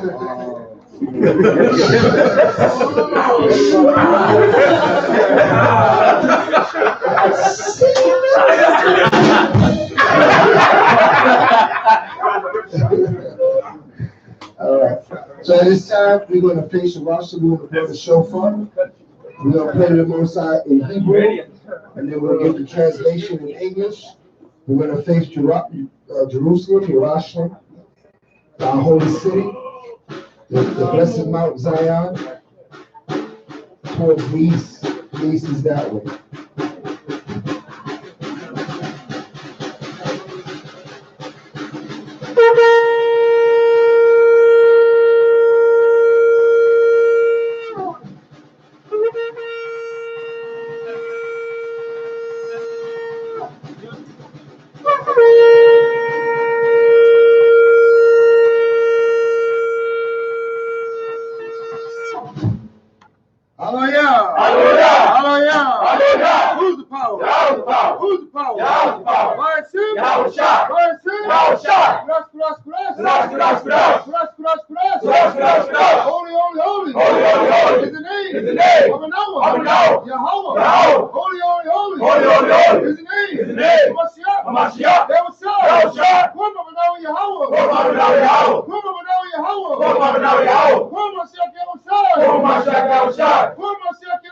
Hamashiach Yahushua. Kwame Yasharala. Kwame Yasharala. Kwame Yasharala. Kwame Yasharala. Barakatah Yahweh. Barakatah Yahweh. Bahashem. Bahashem. Hamashiach. Hamashiach. Yahushua. Yahushua. Hawa. Salanawa. Hashabbat. Hashabbat. Hashalom. Bashalom. Barukushah. Shemai. Shemai. Kapalayim. Barak. Barak. Barapah. Barapah. Wakazak. Wakazak. Wamakan. Wamakan. Wasma'ayim. Akim. Akim. Wa. Akwatim. Barukushah. Yahweh. Bahashem. Hamashiach. Yahushua. Yahak. Shaitan. Shaitan. Yahak. Shaitan. Yahak. Cold. Right. Rahim. Yahak. Cold. Right. Barukushah. All praises be to the Father, Abraham, Isaac, and Jacob for his mercy, truly endure forever. We thank Yahweh for giving us the Shabbat day in peace. We ask you, Yahweh, to bless, heal, protect, and watch over the brothers and sisters of Yasharallah. We also ask Yahweh that you rid us from all evil spirits, that you kill Satan from the midst of us, that he gets no victory over any family of Yasharallah. Baruch Shai Yahweh, we also ask that thou remember the covenant that was made with Abraham, Yitzhak, and Yaakov, and that to be our power, we ought to be thy people. We ask you to continue to bless our guests, to bless our visitors, to bless our members, to bless all those that dwell with us this day, and put a hedge around their households and through their travels as they go to and fro, that no evil spirit may break through and rob and steal. Heavenly Father, we ask you to continue to guide thy little sanctuary, the Ladder Zion, continue to expand our borders, continue to use us to bring Yakwab again to thee. All this we ask in the name of thy Son, Hamashiach Yahushua.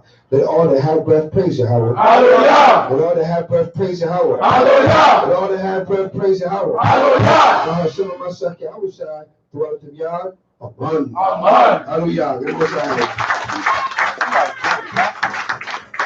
In the mouth of men, Yahweh perfected grace. In the mouth of men, Yahweh perfected grace. In the mouth of men, Yahweh perfected grace.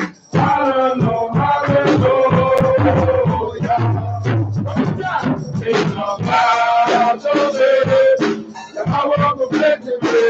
In the mouth of men, Yahweh perfected grace. In the mouth of men, Yahweh perfected grace. In the mouth of men,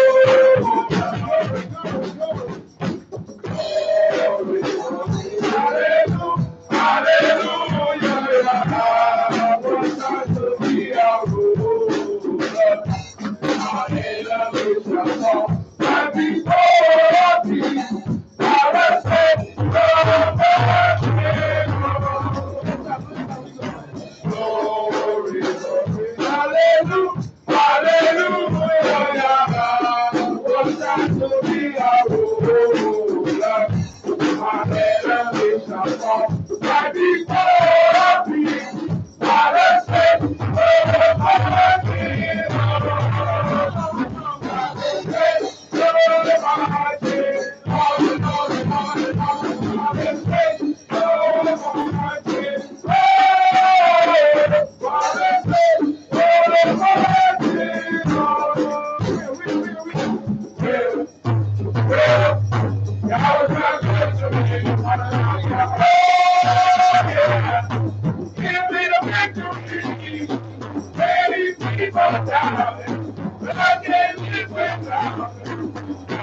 Hallelujah,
So everybody that's logged in online, we want to put Shabbat service, bring it out of the room, as we make sure to go out and teach the people. Remember to continue to praise the Most High, to praise the name, and praise the service to be praised. All right, hallelujah.